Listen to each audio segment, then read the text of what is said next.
So go ahead and get started unless either of them is necessary for the first agenda item. I don't think so. All right.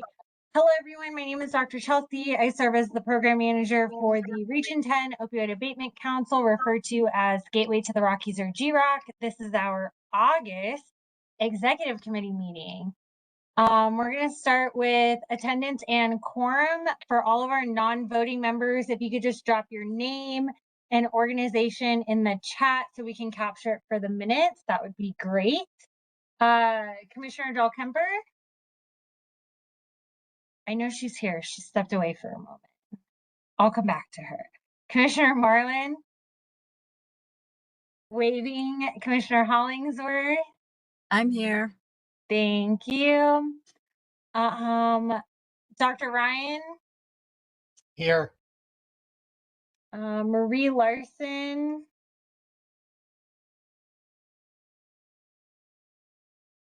Michael Miller.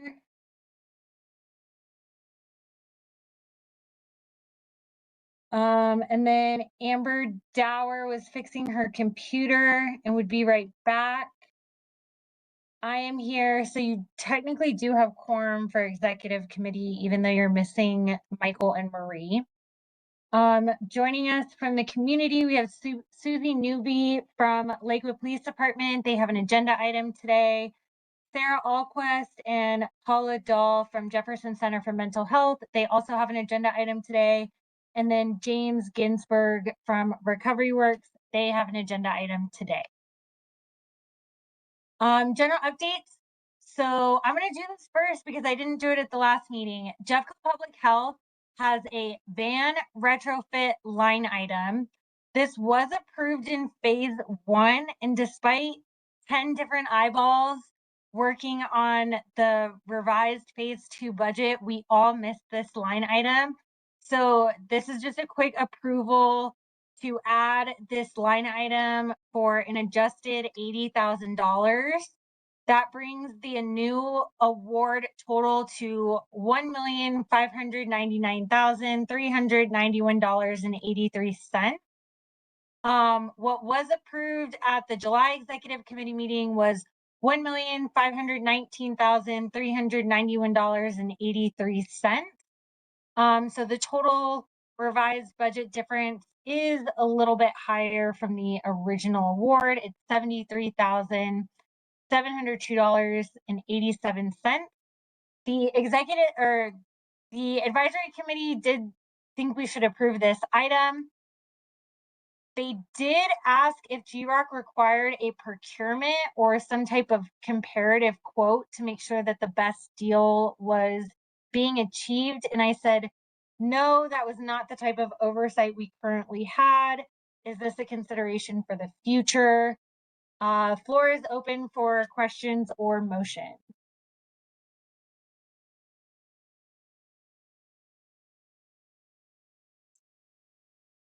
Is anyone here from Jefferson County Public Health? Oh, I see Michael. Oh yeah, Michael Miller joined. Michael's on. I mean, I just to have it on the record, I presume as a public agency, you all have procurement standards that probably address what was mentioned by the advisory committee. Michael, can you just briefly speak to that? Yeah, it's kind of, and I actually might need to reach out for a little bit more of the historical information, but from my understanding, we've had this vendor who's already completed the retrofits on our other like clinic vehicles and vans. And before they became our vendor, there was a comparative procurement, like put it out to bid. The original vendor really actually screwed it up pretty terribly on our original van. And so we had to go through the process again. But after that process was completed, they became our like preferred vendor for any vehicle retrofit. I can get the specifics of that from our finance director if needed. George, I think that was a good question. And I think that all of us that are county and big agencies through the county adjacent all have processes and our policies and procedures. So anyway, I think that I'm not concerned about their process myself. So we've got a recommendation to authorize this additional line item. Does anybody have an opinion other than that we should follow the recommendation of staff? Okay, I'm going to make a motion that we approve this proposal. I'll second, especially since it was in the original. And we will vote by opposition in chat.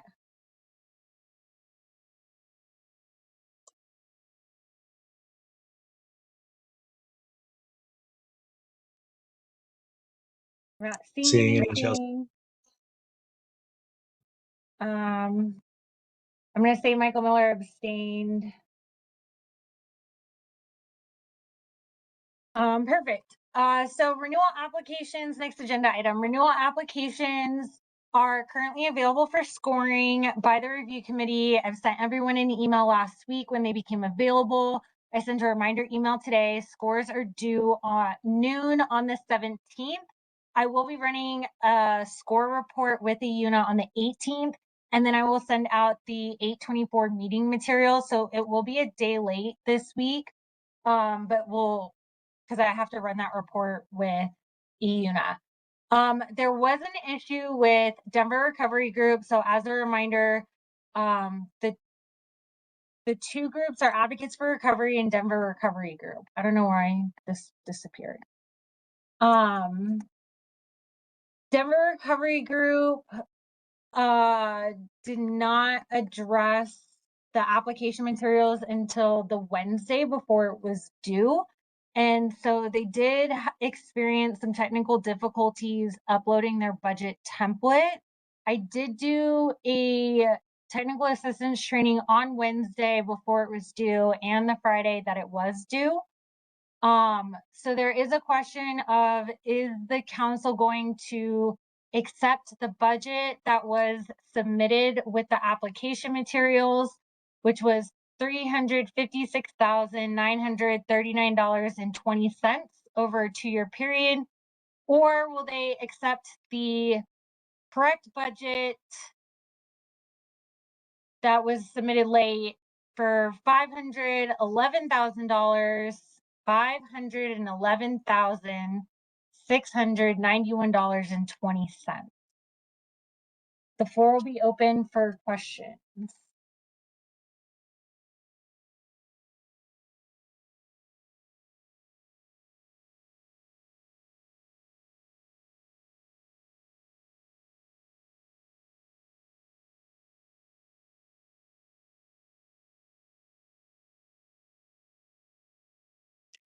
Chelsea, I have a question. It's Sandy again. So you were aware of the difficulties they were having submitting it on time, or did they just submit the it late? difficulties were not necessarily with the EUNA system.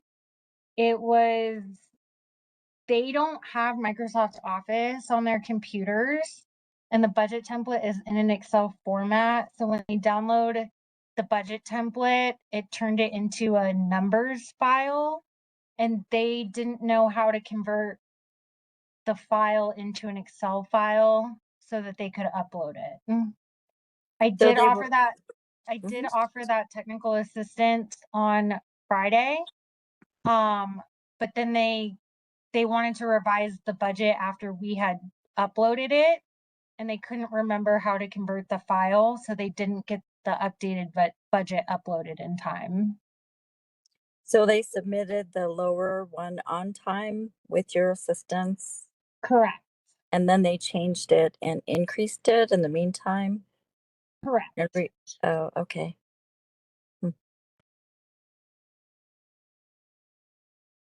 Was the increase, does that reflect a change in scope or just a better understanding of what it takes to accomplish the goals in the original application? They added a counselor position with Fringe. They didn't know that they could add line items to their renewal. They thought they had to stick with the original budget from their original application. Despite being told that they could change their budget however they saw fit, at the technical assistance training on July 1st, and then our training, our one-on-one training, the Wednesday before it was due.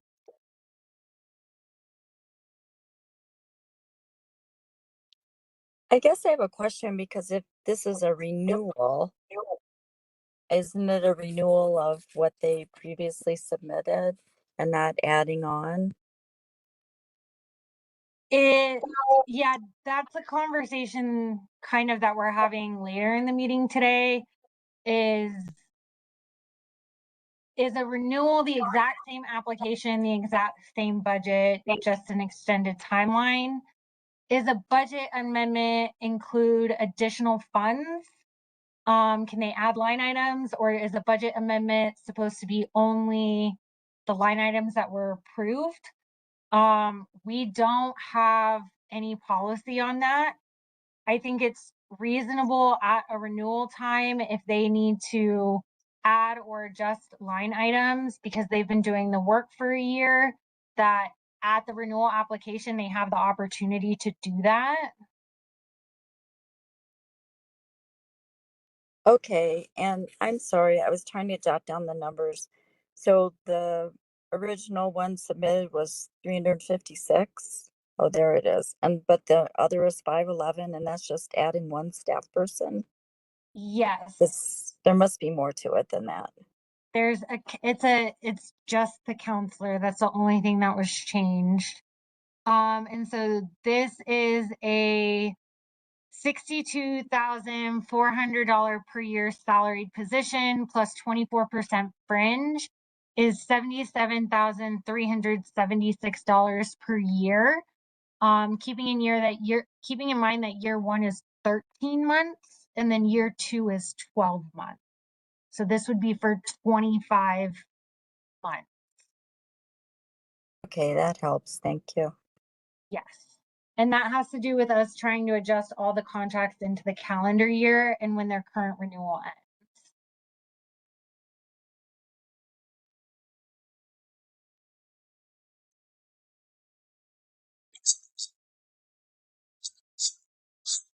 This is a reaction to losing the funding for that quarter of an FTE by asking for a full FTE.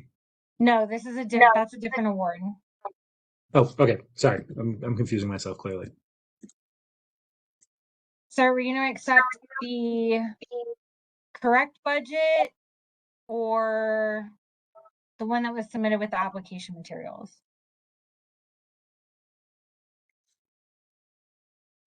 And these are the ones we're in the process of looking at before the 17th.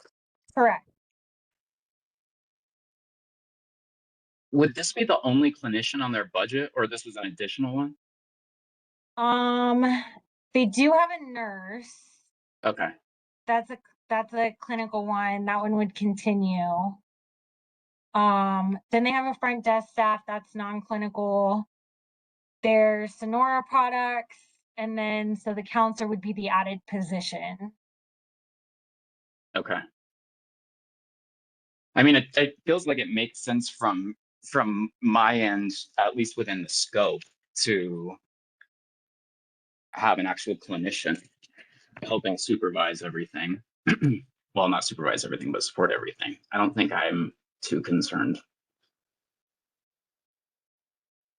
Yeah, I think because if this is what they have learned after implementing, that they can't do it on less staff, so they're requesting the additional person, to provide services to the community, then I'm okay with the higher one, because we can always, since we're scoring, we can always make comments between now and Monday, and then when we review it on the 24th. So I'll just say I'm okay with it. Do one of you want to make a formal motion? A different one. I would move to approve the addition of the clinician to DRG's budget. This is Leslie. I'll second. Thank you. We will vote by opposition in the chat. I'm not seeing any, so this will be approved. So I will go ahead and send out, when I send my reminder email out on Wednesday, I will include the revised Denver Recovery Group budget, that this is the one folks should be looking at when they score that application. Next agenda item is going to be the state conference on September 30th in Copper Mountain. Attendance is free. There is an outstanding question of whether the council would like to provide financial support for travel. The advisory committee was indifferent to this because it is 80 miles from Arvada to Copper Mountain one way. So the reimbursement using the federal rate would come out to like $120 per person. Lodging is $200 a night. The advisory committee didn't think that that seemed fiscally responsible for just a 90-minute drive. So I know Commissioner Hollingsworth has previously stated she doesn't believe that GROC dollars should be used for this, but I will defer to the executive committee if they would like to provide financial support for travel to a certain number of people, a certain cap, or not at all. I don't remember saying that, but Okay, sorry. but I think what I probably said was people that are employed by our, like the counties, because we have budgets or we can use county cars for travel. So if it's a advisory member that doesn't have access to those things, I think mileage makes sense. But if it's someone that has the ability to get it through their employer, then I think differently. That's a clarification. And I also agree that travel to me doesn't require a hotel. Sorry. This is Leslie. I also agree. I think I would lean in favor of what the advisory committee has shared with us. And because it's a relatively close trip, at least for us, 90 minutes, that we can swing that and without overnight stay as well. And certainly open to any exceptions that can make a good case for it and considering that. But I would be in favor of probably not setting aside GROC funding.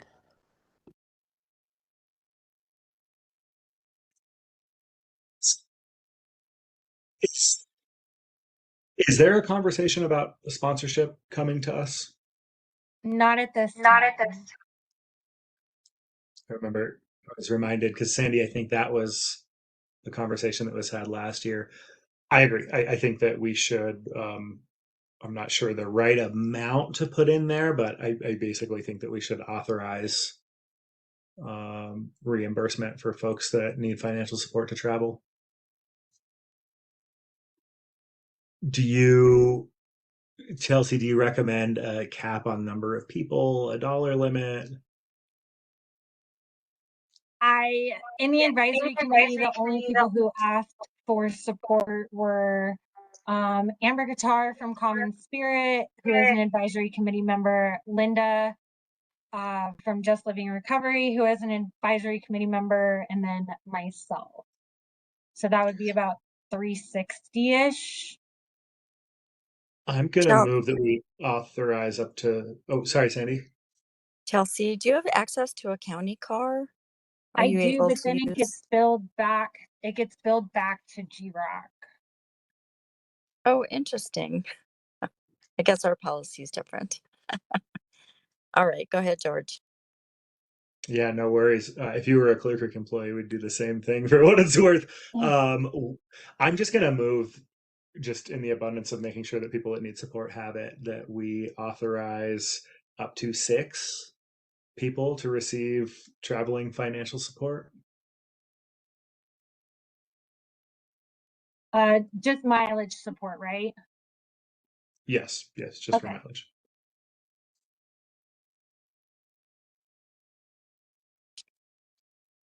George, I'm just gonna toss out a friendly amendment. Is that for people that don't have access to an employer vehicle? Yes, thank you. For people who don't have access to an employer vehicle. I'll second that. We will vote by opposition in the chat.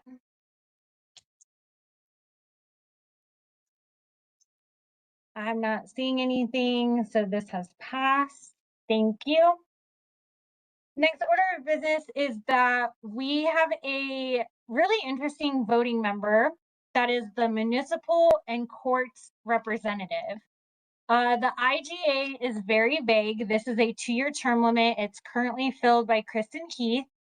The IGA says each commissioner nominates an individual. They confirm the appointment and notify the fiscal agent. I do not have any historical documents of how Kristen was appointed to this position or how the 3 commissioners decided on this position. Kate Newman offered a pretty excellent suggestion, is that the Criminal Justice Coordinating Committee would nominate the municipal or county court position by providing a written recommendation to Sarah Roddice, and then she would brief the Jeffco BCC. They would send the letter over to Gilpin, since Gilpin is also represented through the first judicial members of the CJCC. And maybe they can agree to the same process of accepting the recommendation. Clear Creek is not in the first judicial, but their courts are in Summit County and probably would not represent them well. Clear Creek can decide to agree with this nomination process, or they can nominate their own representative, and maybe it could be a rotating system that they fill every 3rd year. Floor is open.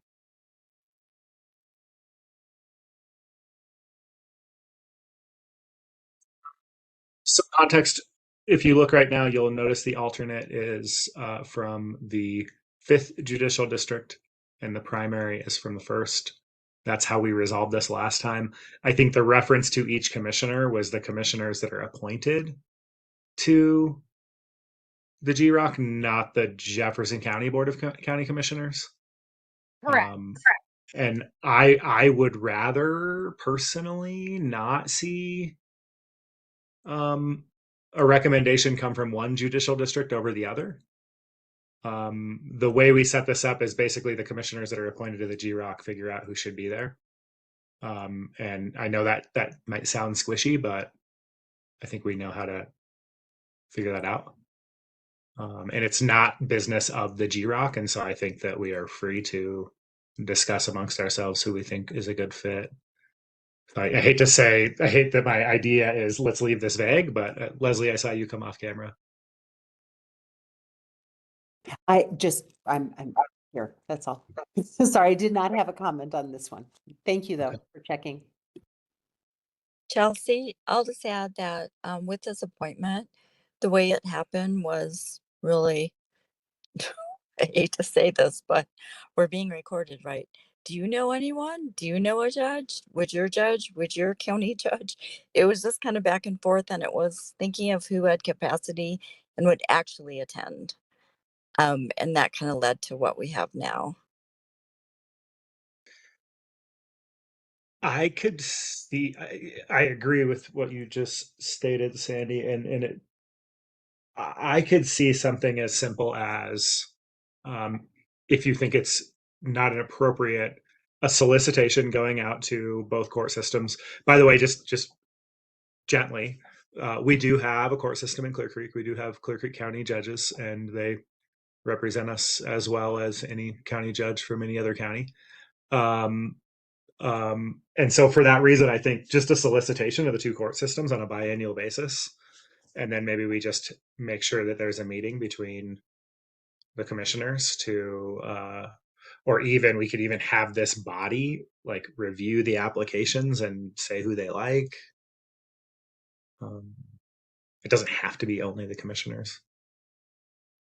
I do see Kate Newman in here, so I'm going to ask for her opinion on this because I know this process does affect how appointments work in Jefferson County.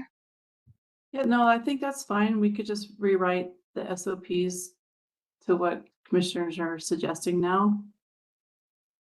It was just an alternative to having the CJCC nominate somebody, but we can just do a nomination form where individual commissioners from GROC, not each county, reach out to somebody.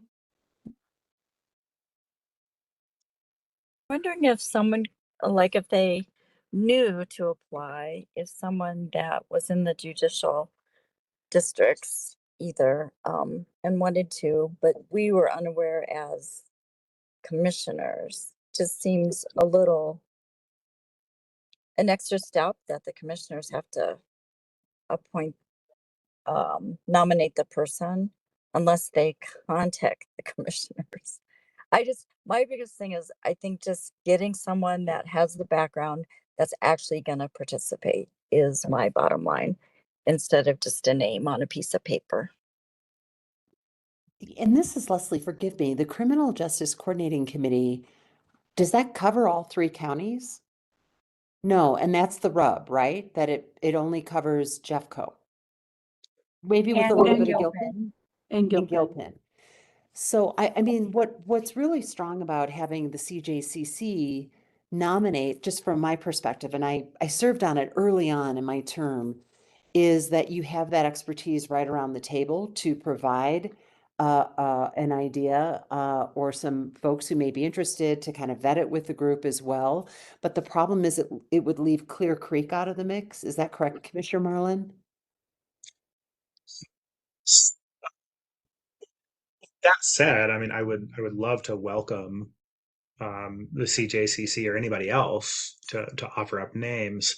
I wonder if the appropriate next step is just to take basically take this slide and contact the Clear Creek, the JD5 court system, and just Mhm. ask them, how would you like to be involved in promoting people in your court system into this? And we can just see how that evolves. I agree. And it would be great too if they had a similar coordinating organization that is similar to CJCC, or as you said, some other process for doing it. So maybe what we can propose is we continue to keep it CJCC for Jeffco and Gilpin. And then, I don't know, Commissioner Hollingsworth, what do you think about that? And then, as Commissioner Marlin said, there's another path to find something similar for Clear Creek. Yeah, I'm okay with it because our 2 counties are in the first judicial Mhm. districts, so I know that, um, the DA puts, has special people that serve in Gilpin specifically, which was a new thing that she did after she was elected. And so the CJCC hasn't been contacted yet? I guess I kinda assumed they had been. No, Not to I my don't believe so. knowledge. No, I Okay, think so this it's just was an to vet idea. with you first. Mhm. Yeah. No, Suggest that. Go ahead, again, I Sandy. think that I was gonna, sorry, I'm getting an echo. Um, is it my turn? yes, Okay. I was just gonna say that I think that they would be, again, aware of people that have an interest and would commit to participating. And they could put that person forward. That'd be great. Maybe it could be written that it would be the CJCC or a county commissioner can bring forward names.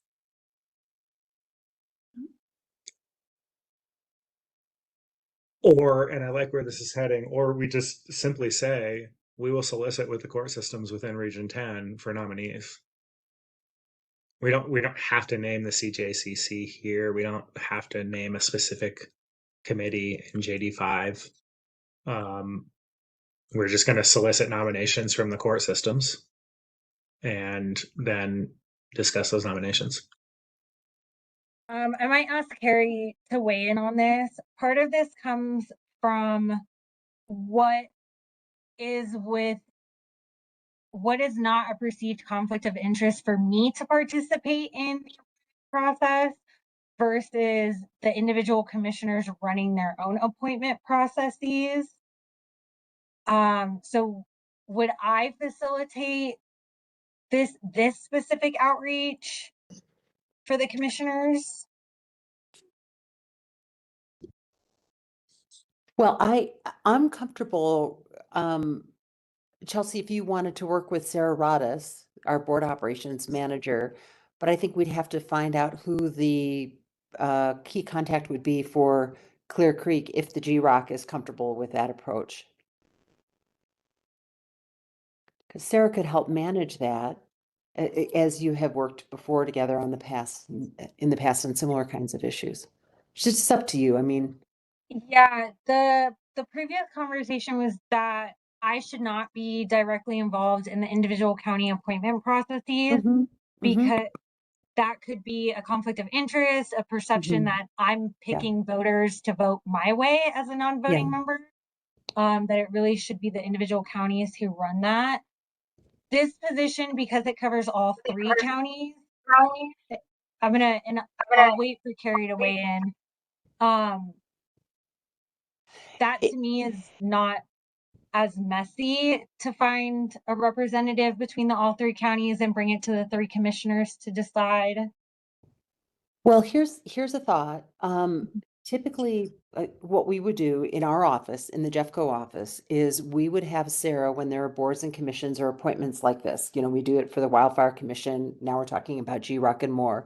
She would typically spearhead that process and then bring those names to the board, the Jeffco board, and in this case, would work with Gilpin to bring it to the Gilpin board for approval. So then we could come back and say both boards have approved this person, at least for the first judicial district position. And then, you know, Commissioner Marlin might be able to find, Commissioner Marlin can maybe talk with us about what that could look like in Clear Creek. And that makes sense to me, Leslie, what you Okay. just outlined. Thanks, Carrie. But like soliciting nominations, I think is a lot different than like helping figure out who the public health rep is going to be from one of the 3 counties or something. And so I'm very comfortable with that. And I don't have right now the right committee or contact to reference, but I can provide that. I'll just ask our chief judge who he, you know, just how this can work with that court system. And Chelsea, I'll just jump in too. I didn't mean this to add to your work at all, but I think what would be helpful is if we just had a template posting about the availability, and we all can post it on our websites to help get the word out. So if Sarah is the key person to create that, that'd be great. And then that way we can get the word out in our 3 counties. But they can have her be the contact if that's what's being suggested by Leslie.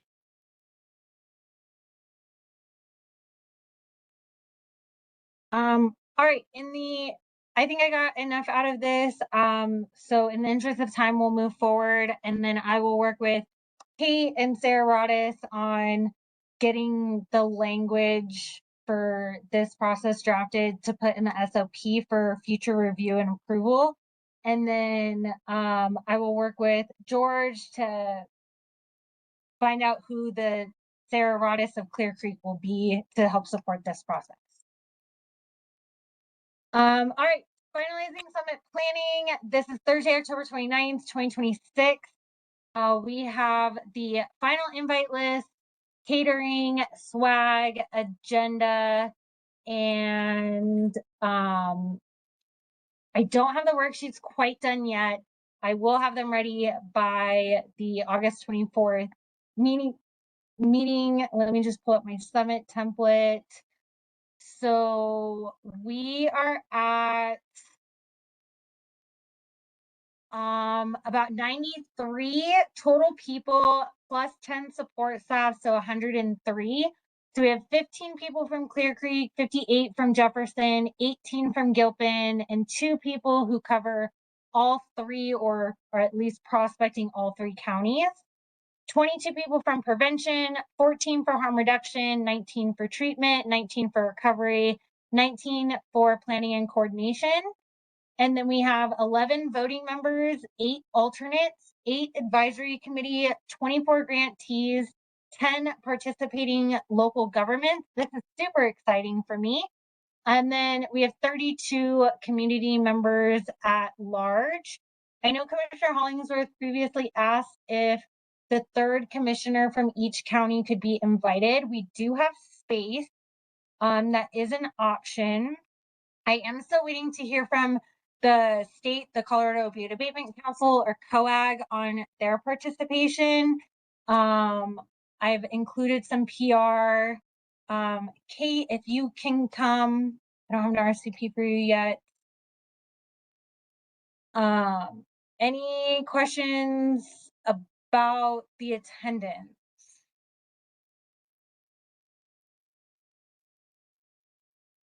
I'll just ask George and Leslie their thoughts on having all the commissioners invited for the region. The reason is that I think that we're all on different committees and they reflect our interests or background. And sometimes the third down the road commissioner is less informed. And I think that it could garner a lot of support for what we're doing. Even if we're giving updates and meetings about it, I'm not sure it always quite sinks in. So I think it could be a good education and support effort, especially as we roll off. This is Leslie. I totally agree. We did that in the past. We had invited, I remember we had then Commissioner Tracy Kraft Tharp at our conference. We also had Commissioner Kerr because he was on the COAC as well. He was in fact one of the speakers, I think 2 conferences in a row. But I think for the reasons you mentioned, it makes a lot of sense. Plus, we have 2 commissioners rolling off our Board of County Commissioners at the end of this year.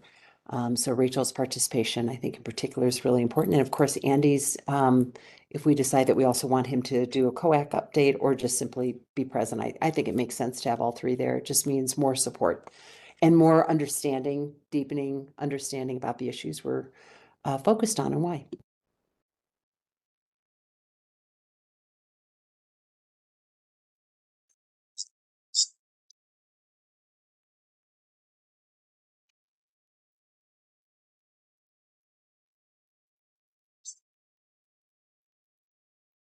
Perfect.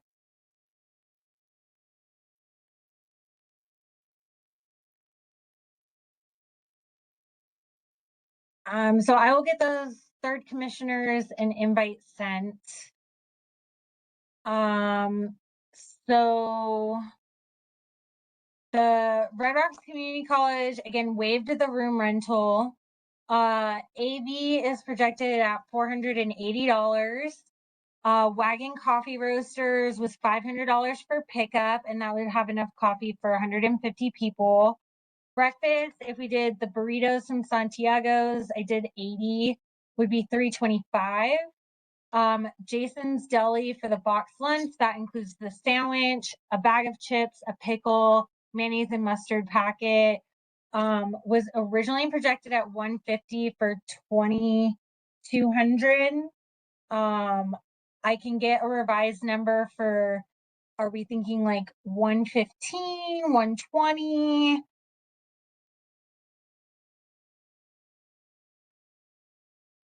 We're at I would, 106 total. can you adjust it when you have the final reservation number? I think it's important to have one per person that's attending.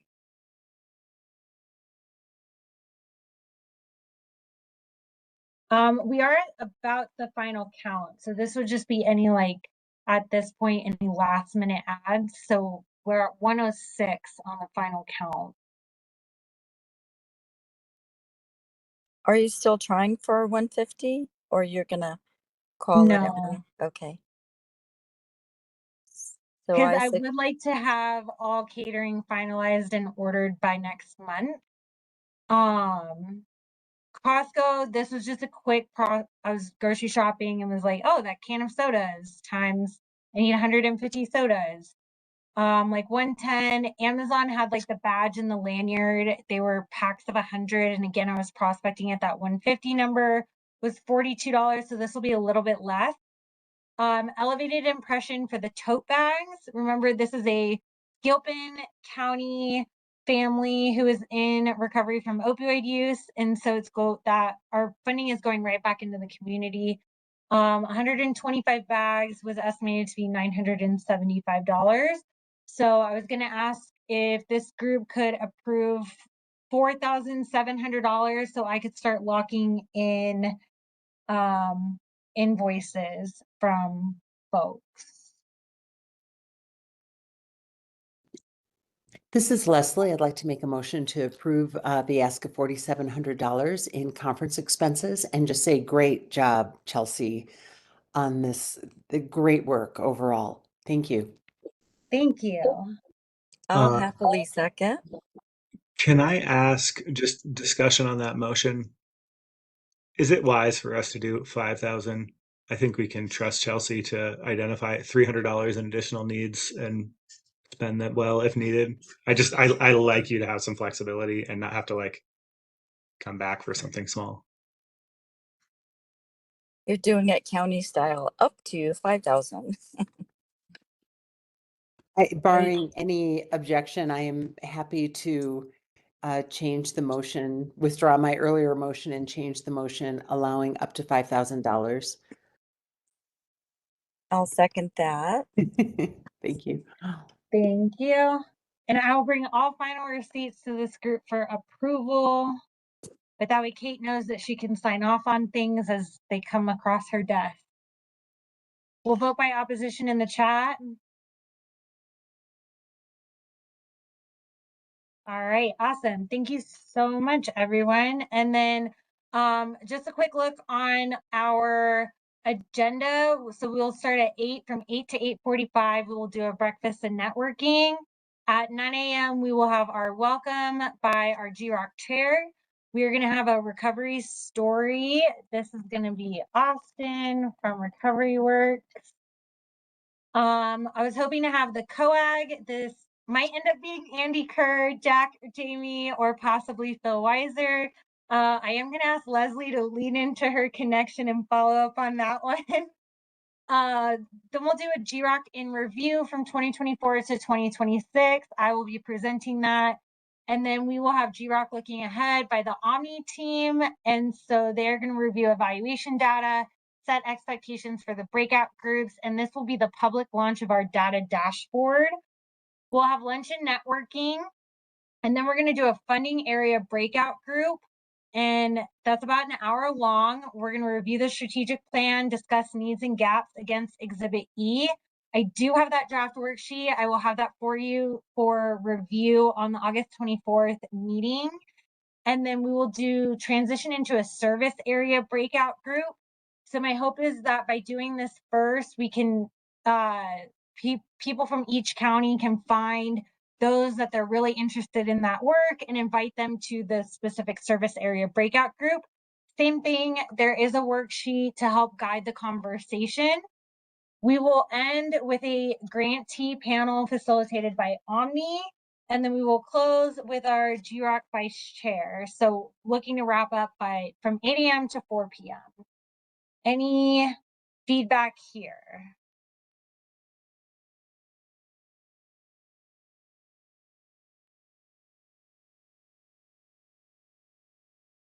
All right, I will work off of this agenda and have it sent out with the August 24th meeting materials with those worksheets for folks to have a closer review.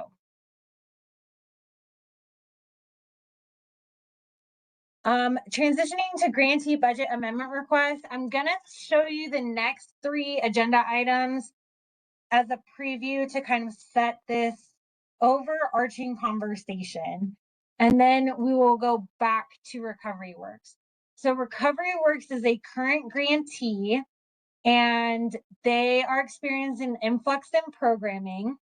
And so they are requesting an increase of their budget for $107,642.85.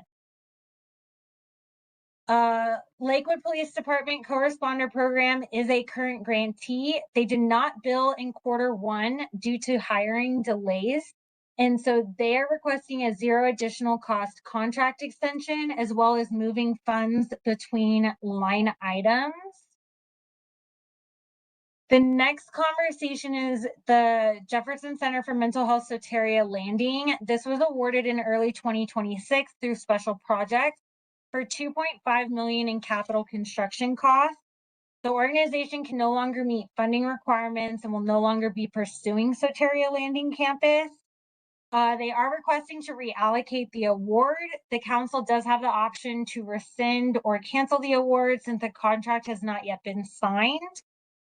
We do not have any policies of where this money would go.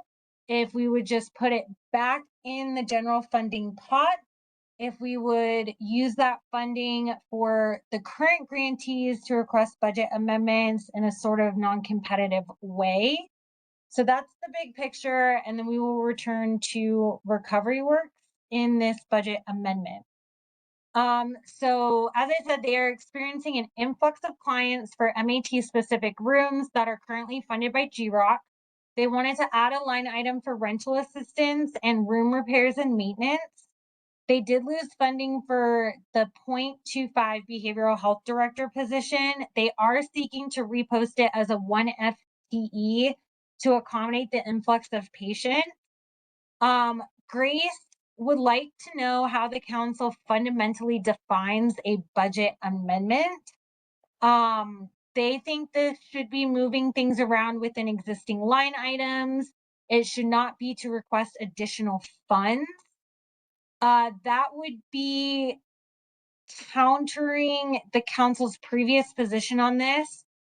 We did allow Resilience 1220 to request a budget amendment in the first month of their contract due to the Evergreen shooting, and then they experienced an influx in therapy intakes. So they had met their contract goal in the first month of their award. And we did allow them to ask for an increase of funds at that time. They do think it should be in the next RFA because the bump from a quarter FTE to 1 FTE is a little bit too big for them. They would like to see the first 3-quarter evaluation reports. They also asked if this would be subplantation, and I did review the subplantation guidance between the advisory committee meeting and today, and this would not be subplantation because it's a loss of funding. It's not moving funding into a different direction. So the subplantation concern is not there. Floor is open. We do have recovery works here in the room. I have asked them not to speak unless the chair requests that. And if you all have questions for Recovery Works, want to encourage you to ask them. Chelsea, I'm so sorry I'm on my phone, but did you send us the data that shows the increase in I there? did not have that, no. Okay, I'd be interested in that, just to see the data.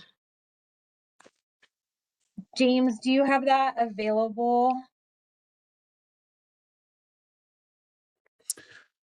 I do have it available. I could give you the numbers, but I don't have the documented data from HMIS in front of me.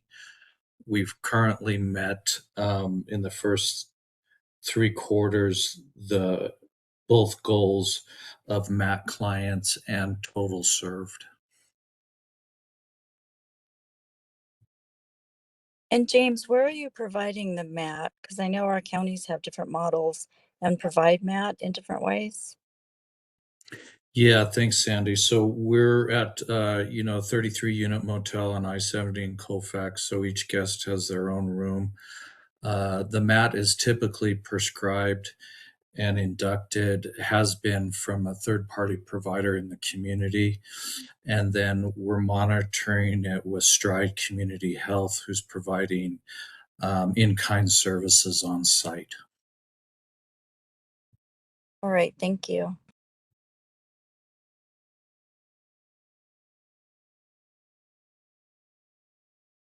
And we are working with Omni to have quarterly evaluation data readily available in grantee e-UNA portals.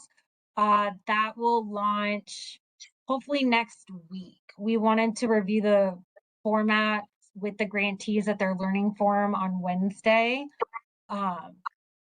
So soon that information will be readily available for all grantees. I'll just express an opinion too. I think that allowing entities to add staff and change purposes after they've been approved, after a lot of scrutiny, I think could be perceived as an inequity versus the renewal applications. So the renewal application that we discussed earlier for Denver Recovery, they're now asking for renewal and have data and are asking for a set amount. Because I could see every agency that we funded saying we need more staff. So I think it's a caution and maybe a equity issue too.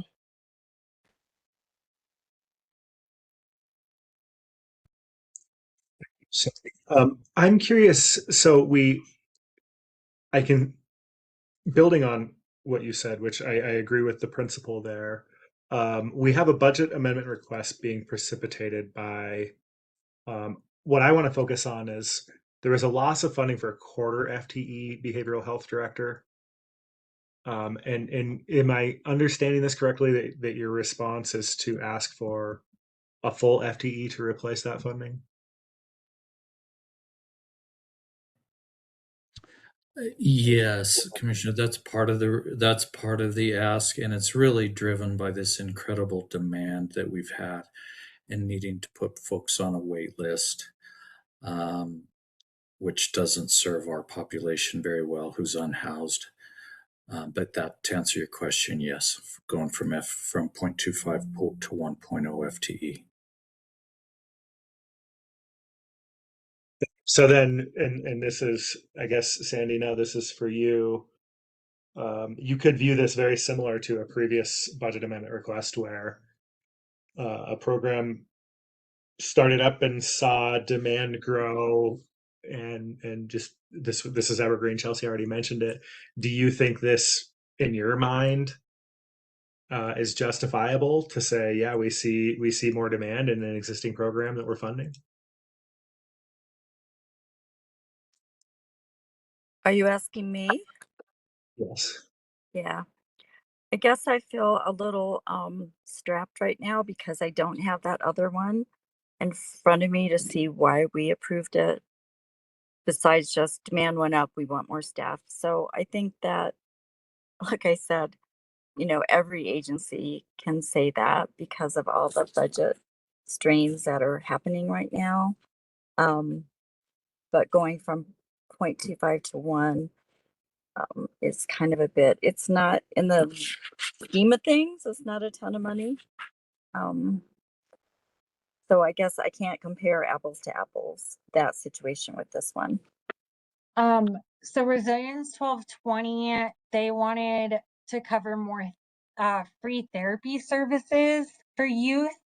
That's what their budget increase was for. It wasn't for more staff hours, it was for more free therapy sessions because they had essentially met their contract goal in the first month of the contract.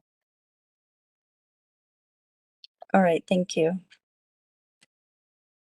So George, For- I do see them different.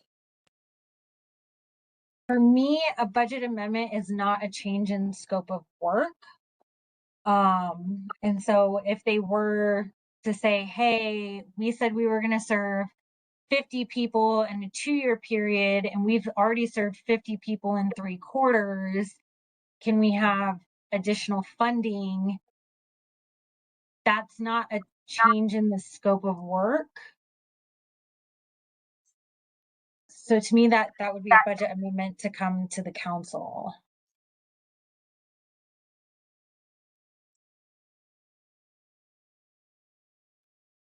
And this group can say they would like to see They would like to see the Q3, the first 3-quarter data report. They would like to see what this would be adjusted to just a quarter FTE funding or not at all. And then have the budget come back to the council. I'm trying to be cognizant of time because we do have 2 other budget amendments and our August agenda to approve. Okay. Try this. Sandy, I wonder, I would not want to have the executive committee say no. I wonder if the outcome is to go ahead and advance this without a recommendation to the GROC, to have an option that reflects just replacing the quarter FTE and this option, and to have some more explanation of the data from these first 3 quarters. Does that seem reasonable? Yeah, like I said a little bit earlier, I would like to see the data just to see because I think that as these situations come up, and I do think they'll come up, it's good for us to see the whys and the numbers. And I do have another question. The 0.25 that was funded, who cut that?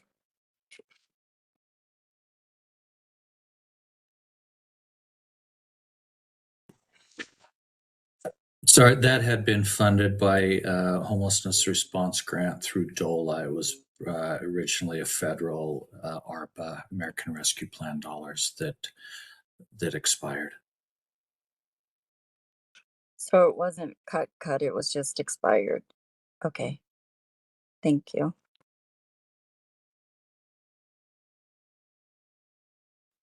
And then if they're if we're asking that they return to the full council meeting with that data report, I'm and I could have missed it earlier in Dr. Schwarmiller's explanation of it, but I'd be curious to understand what that rental assistance actually looks like. Like, is that rental assistance at the Recovery Works respite, or is that rental assistance for folks transitioning out of respite and into independent housing? And then what the kind of average repairs and building maintenance they're kind of assuming beyond the AC units that have already been replaced, and if this would be the sole funding available to support that maintenance. Those are questions to be answered in the larger GROC. You got it. Just in interest of time today. Okay. Anybody else have any other opinions about this subject?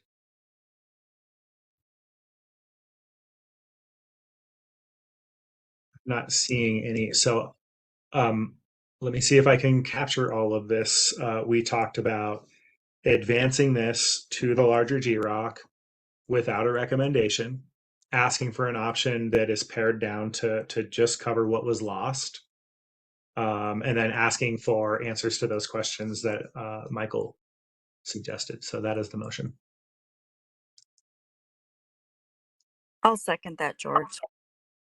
Thank you, along with additional data. And we will vote by opposition in the chat.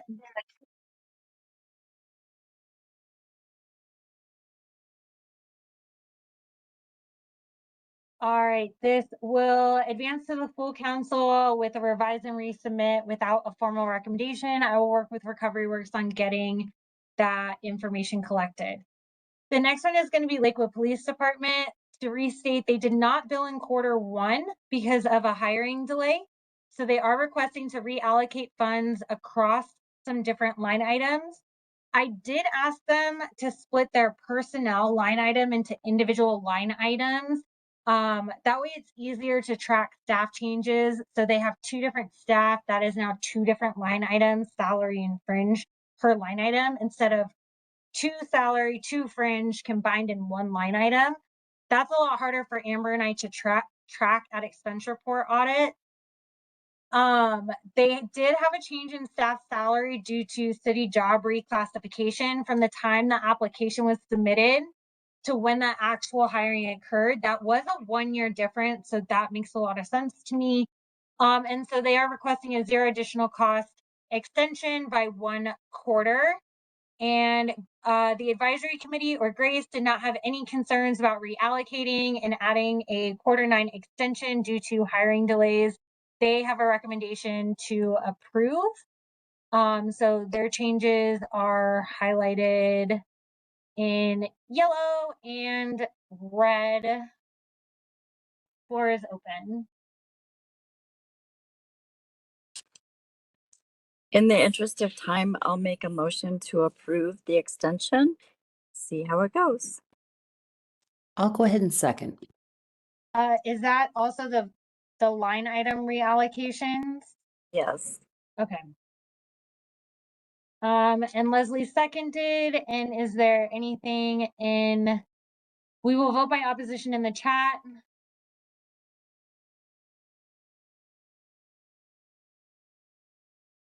I'm not seeing anything, so this will approve. Michael, I did copy your questions for Recovery Works, revise and resubmit so that I can get that covered.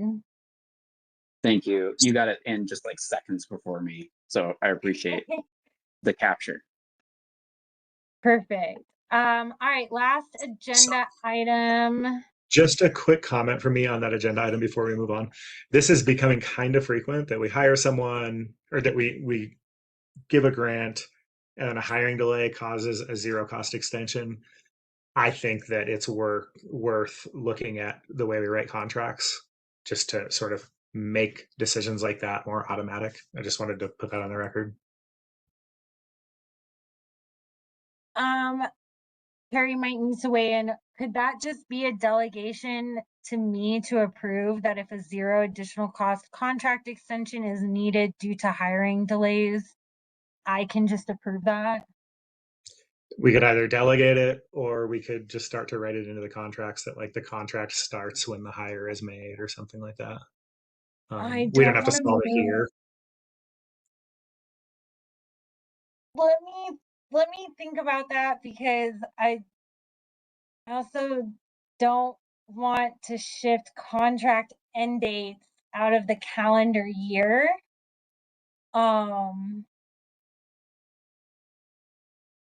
This kind of use the funding or lose the funding by the end date does have cleaner ends, where if we keep doing these, I mean, this one doesn't really matter because they already end at an odd time anyway. But if we're transitioning all of our contracts to a January, December, like start and end,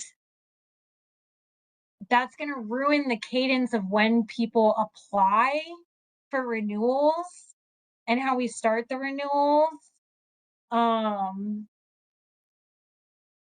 Let me talk to Amber Dower and look at the cadence.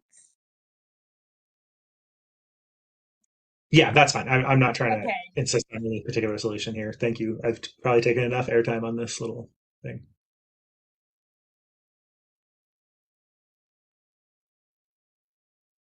Okay. Final agenda item, Jefferson Center for Mental Health was awarded in early 2026 through the special projects for $2.5 million in capital construction costs. The organization can no longer meet the funding requirements for this award and no longer be pursuing Soteria Landing Campus. Wow, I did not spell that correctly. So they are requesting to reallocate the award, and they did include some potential project options inserted into your meeting materials packet. The council has the option to rescind or cancel the award, especially since the contract has not yet been signed. The advisory committee had initial concerns when they first saw the proposal go through special projects anyway. The early consideration for special projects is no longer relevant, and it does look like special treatment to allow a reallocation of funding at this time.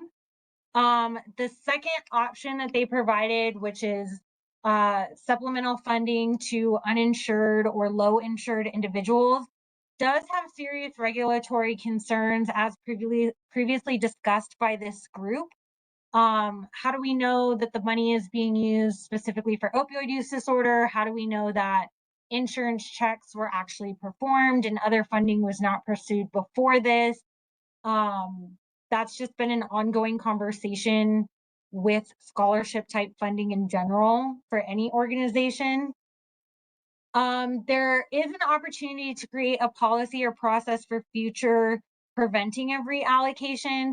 So I am working on revising our status letter with Carrie to address this, such as including in our status letter, if an award requires a match, they have to have that match within 1 year or the award is automatically rescinded. So there are some options, but I will open the floor for discussion. Chelsea, I'll jump in. I know that we sort of discussed this possibility coming up, and George and I are both currently on the Jefferson Center board, and I know that we love what they do and know that they're struggling with cuts from different angles. But I do strongly feel like this award was given and increased for the capital improvement, and I would suggest that we rescind it and that we ask them to invite them to apply at the next RFA, so that they can submit a lot of what they said and maybe strengthen it, because it sounded like these are proposed ideas, which is great. But that's my thinking, is that we wouldn't reallocate it. And again, I'm going to bring up, I think there is that sense of equity. Did you not also say earlier that it could be considered supplantation? If we allow them to reallocate, Yeah, I thought you said that earlier. no. I did say supplantation, but that was talking about a different award. Right, I thought you mentioned both. All right, thank you. Anyway, that's my thoughts.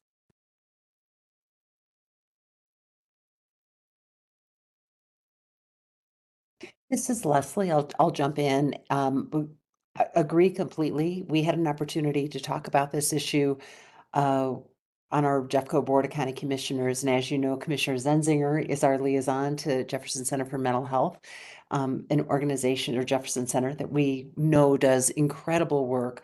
But I think the funding that was allocated for this project, then increased for this project, really deserves to have a second look in terms of whatever that may look like, but there should be a reapplication process for it. So I support, for the many reasons Commissioner Hollingsworth has so well outlined, that we look at going through another process for this request.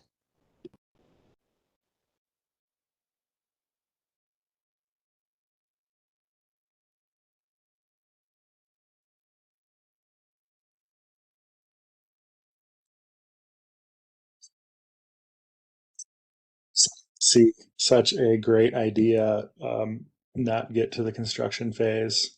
And we have an RFA opening pretty quick here. So I hope that we do see a strong application from everyone who is well suited to be in this space, including certainly the Jefferson Center.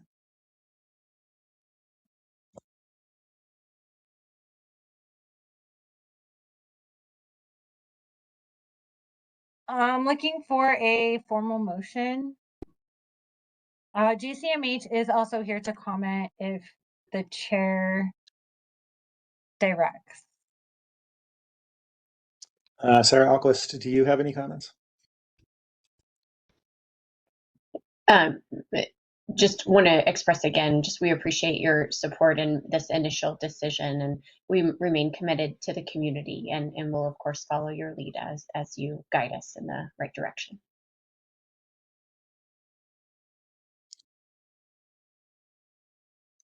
Thank you. Okay. I will not allocate this award, and instead is it It's just that, right? Just that we not reallocate the award. Yeah, it would be a rescind. I move that we rescind the award. Second. Oh, sorry. I'm gonna go with Dr. Ryan because that's the first time Yes. I've heard him talk. We'll vote by opposition in the chat. All right, so there is none, so I will work with JCMH on what we need to formalize the rescinding of that award. And then I will have updated available funds at the next council meeting. That does bring us to our draft agenda. So we have attendance and quorum, governance, approval of July minutes, 824 conflicts of interest, the monthly expense report. In here, I can add the conversation. Why does it keep doing that?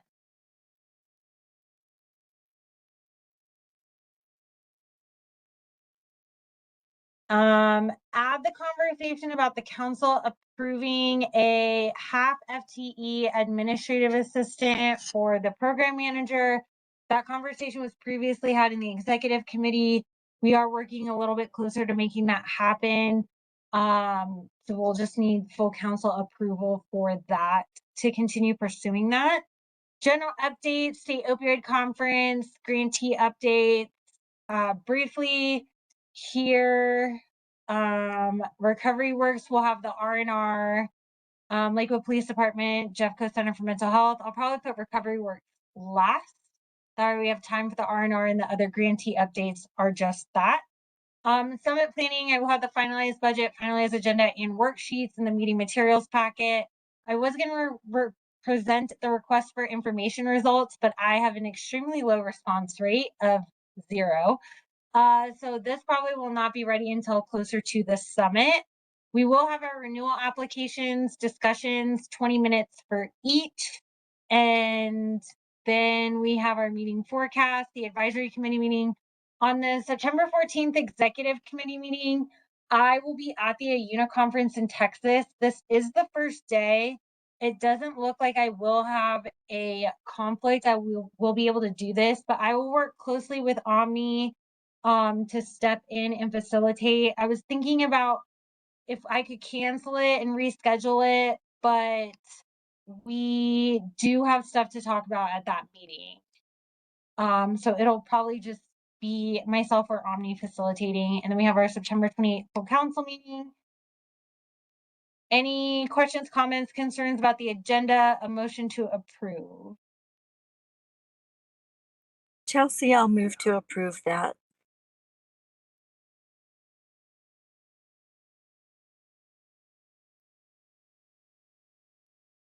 Second. Who's that? That was me. Hi, that was George. George? Okay. Vote by opposition in the chat. And this, not seeing anything, so this passes. So just as a reminder, the meeting materials will go out on Tuesday, the 18th this month. That way I can run the scoring report for the 2 groups and include that in the meeting materials packet. If anyone needs support in the scoring process, please reach out to me. I'm here to support you. That concludes our meeting. Thank you, everyone. Thank you. Thanks for everything. Bye-bye. Thanks, everyone.